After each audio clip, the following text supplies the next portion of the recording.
Bonjour, je tenais à m'excuser, hein, on n'est pas des vidéastes.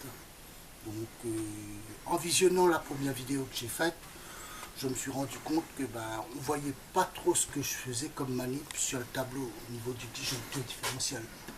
Donc je vais vous refaire la même chose, maintenant en espérant que ce sera un peu mieux. Ce tableau électrique, c'est celui de ma maison. C'est une maison que je loue depuis maintenant 2 mois.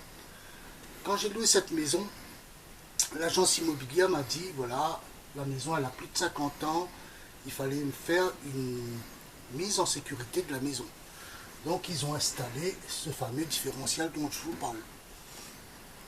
Grâce à un électricien qui a pignon sur rue, entre guillemets. Donc pour comprendre exactement à quoi ça sert, en fait, lui, quand vous allez le disjoncter, le différentiel, il est ici, celui qu'on doit tester au moins 2 fois par an au minimum.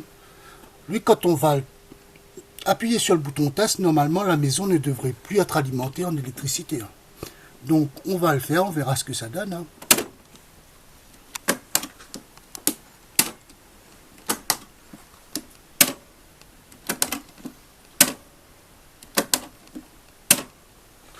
Et comme vous pouvez le constater, rien ne s'est produit.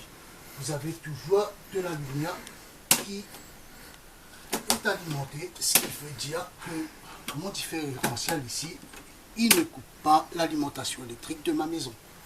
Ce qui signifie que si je me fais électriser demain matin, ce différentiel il ne sert à rien. J'ai contacté le bailleur, l'agence immobilière, et qui me disent que bon, c'est normal. Autant vous dire que je l'ai un peu en travers le truc.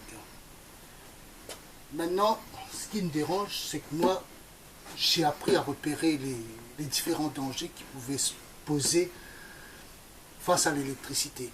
J'ai appris comment résoudre les problèmes. Mais je me dis que si cette maison elle était louée à quelqu'un d'autre qui ne connaissait rien en électricité, elle aurait vécu dans une maison qui n'aurait pas été protégée. C'est le problème. Donc, je vous rassure, hein, je vais faire le nécessaire. D'ici 24 heures, le problème sera résolu. Je sais qu'il ne fonctionne pas, je sais d'où vient le problème, et je vais le réparer. Je vous montrerai des conséquences de cela. Actuellement, je vis dans une maison où vous verrez, hein, dans la cuisine, il y a une hotte, si je la touche, je suis bon, je me fais électriser. Lui, il ne va pas fonctionner.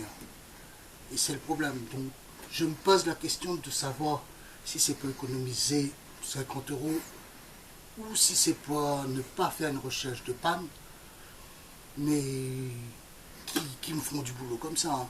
Est-ce que ces éléments-là justifient qu'on mette la vie des gens en danger? Donc, testez-le chez vous, ne faites jamais confiance à personne quand il s'agit d'électricité. C'est le conseil que je peux vous donner. Donc, pour cela, j'ai terminé. Je vais vous remercier et je vais vous dire à bientôt dans mes prochaines vidéos.